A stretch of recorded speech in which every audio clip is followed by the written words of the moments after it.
Sometime around 1979, Craig approached me and asked if I would be on the editorial board of this new journal. My initial very naive, if not stupid, reaction was, why do we need a journal? And Craig said, well, that's a stupid reaction. Of course we need a journal. Every subspecialty, every specialty has a journal. Craig Johnson, as some of you may know or may not know, was actually the person that started the International Journal of Eating Disorders.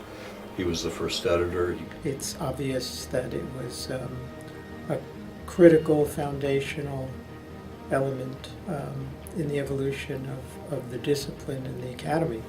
The motivation for actually founding the Academy in 1992-93 was political events that were occurring in the United States.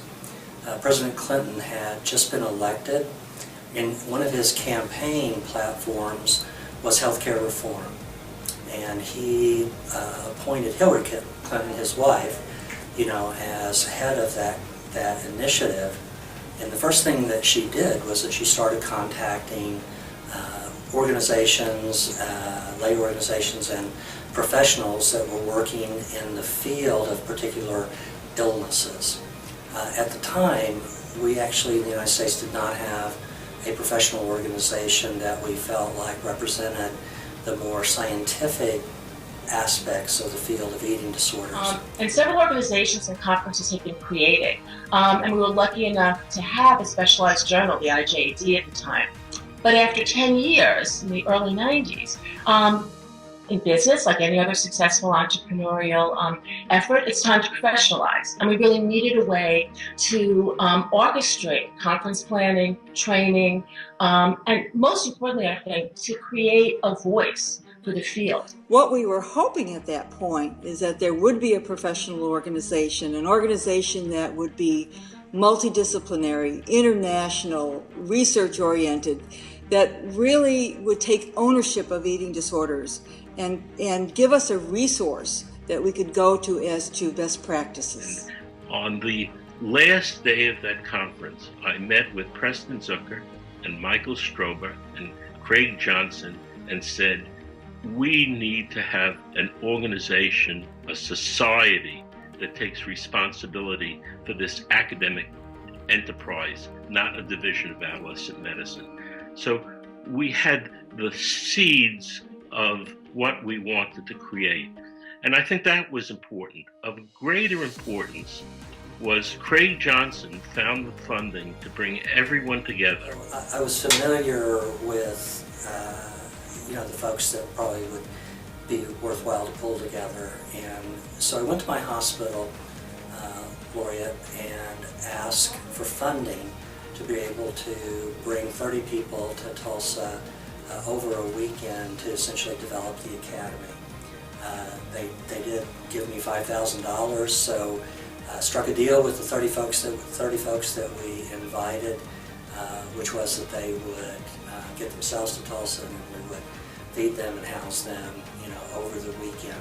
There was a very clear objective in mind, which is to build the organization initially around a group of people who were working clinically in a variety of different settings and who were also engaged in science. The strategy that we used to select the 30 people that would attend were that this was the editorial board, the United States editorial board of the International Journal, and leadership of various advocacy organizations, in the U.S. Having all these different people from all over the place in one room trying to come to consensus to get started.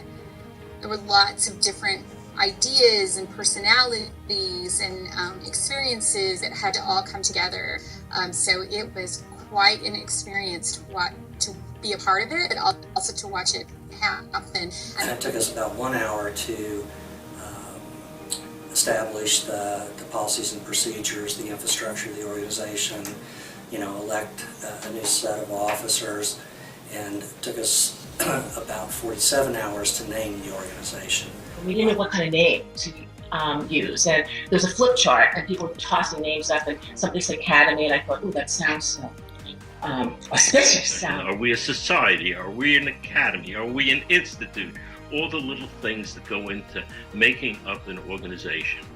And built into the initial structure was a structure such as one had for the United States with a two-house legislature, so that you had a House of Representatives and you had a Senate, so that the big states wouldn't overrun the little states. What was built into the structure was a guarantee of power, of a voice for all of the factions that would make up this new academy. I want to thank Pauline Powers, who stepped up, as the first president.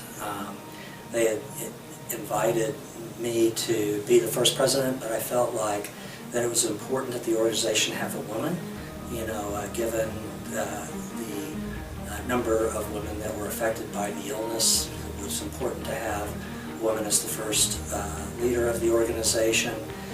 Actually, the first president that was elected was Susan Woolley, who came to me after about an hour and was in a full panic attack, said she didn't feel like that she could do this at all. So she resigned and became our first past president of the Academy for Eating Disorders. Craig felt very strongly, rightly so, that the people who were doing clinical investigation really needed to be provide the foundation for this organization, that eventually it would grow and it would be it would provide not simply the face for the field, but the energy for the field. It grew very naturally without any vision of the size and scope that it currently has, because now I think it is recognized relatively widely as a voice for eating disorders. I think the single biggest accomplishment of the AED over these years is bringing together at one place at one time leading researchers and outstanding clinicians to think about how to better understand and better treat people with eating disorders. There is no other organization that does this, and it's impressively important. I think AED represents really the best of the best.